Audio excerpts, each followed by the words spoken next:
এই জুলাই জাতীয় সনদ সংবিধান সংস্কার বাস্তবায়ন আদেশ ছাড়া বাংলাদেশে এমন কোনো আইন, সংবিধান, বিধান, প্রবিধান, রেগুলেশন কিছু আছে নাকি যা বলে যে ২৬ সালের ১২ই মার্চ নির্বাচন অনুষ্ঠিত হবে, ১২ই ফেব্রুয়ারি নির্বাচন অনুষ্ঠিত হবে? এরকম কোনো ডকুমেন্ট কোথাও আছে নাকি?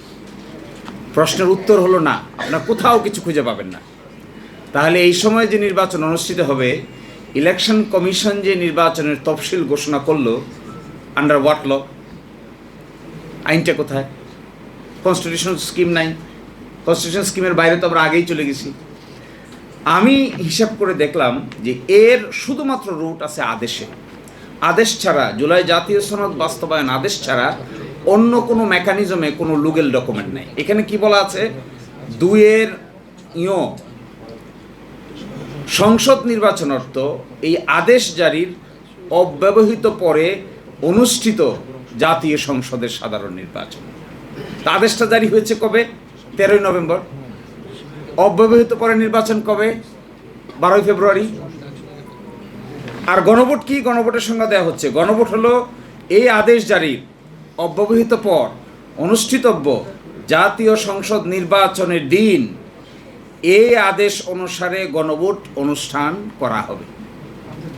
তাহলে এই আদেশটা জাতীয় নির্বাচনের সোর্স, গণভোটের সোর্স। আদেশটা না মানলে কি থাকছে? ওনাদের আর্গুমেন্ট হলো আদেশ মানবে না, কিন্তু থাকবে না শুধু গণভোট। তা জাতীয় নির্বাচন কি হবে? জাতীয় নির্বাচনের আর কি বেসিস আছে? কোথায় আছে?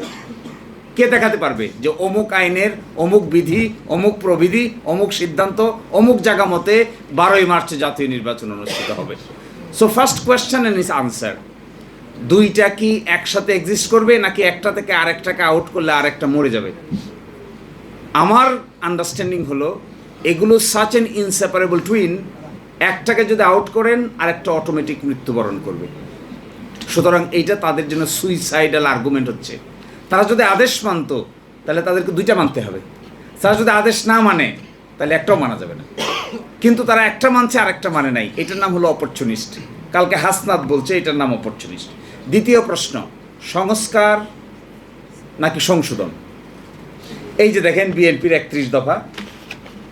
বিএনপির ৩১ দফার ১ নম্বর দফা সংবিধান সংস্কার কমিশন গঠন। ওরা নিজেরাও সংশোধনে বিশ্বাস করে না। ১ নম্বর দফা সংবিধান সংস্কার কমিশন গঠন করবে ক্ষমতায় আসলে। তো সংবিধান সংস্কার গঠন হওয়ার আগে ঐকমত্য কমিশন হয়েছে। এবার সালাউদ্দিন ভাই কিন্তু একটা বাস না দিলেই হয় না।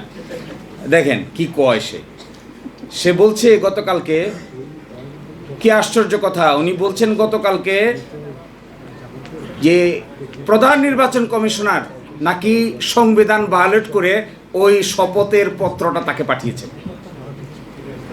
তাহলে আমার সালাউদ্দিন ভাই সংবিধান ভায়োলেট না করিয়া ঐকমত্য কমিশনের মেম্বার কিভাবে হয়েছে? ঐকমত্য কমিশনের one of the influential member ছিলেন mister home minister mister Salahuddin Ahmed. তো মিস্টার সালাউদ্দিন আহমেদ এখন যে হোম মিনিস্টার হয়েছেন, ঐকমত্য কমিশনের বিএনপি রিপ্রেজেন্টেটিভ ছিলেন। এটার যদি কোনো বৈধতা না থাকে, সাংবিধানিকভাবে তো ঐকমত্য কমিশন বলতে কিছু নাই। বাংলাদেশের কোনো আইনে তো ঐকমত্য কমিশনের কোনো বেসিস নাই।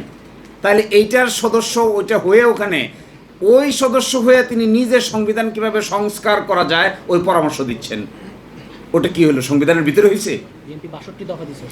এইটা যদি সংবিধানের ভিতরে না হয় তাহলে আমাদের নির্বাচন কমিশনার, প্রধান নির্বাচন কমিশনার একটা শপথের চ্যাপ্টার সাপ্লাই করে যদি সংবিধান ভায়োলেট করেন, তাহলে আমাদের সালাউদ্দিন ভাই সংবিধান সংস্কার কমিশনের কথা, সংবিধান সংস্কারের কথা বলে ঐকমত্য কমিশনের one of the major role player হলে কি সংবিধান ভায়োলেট করে নাই?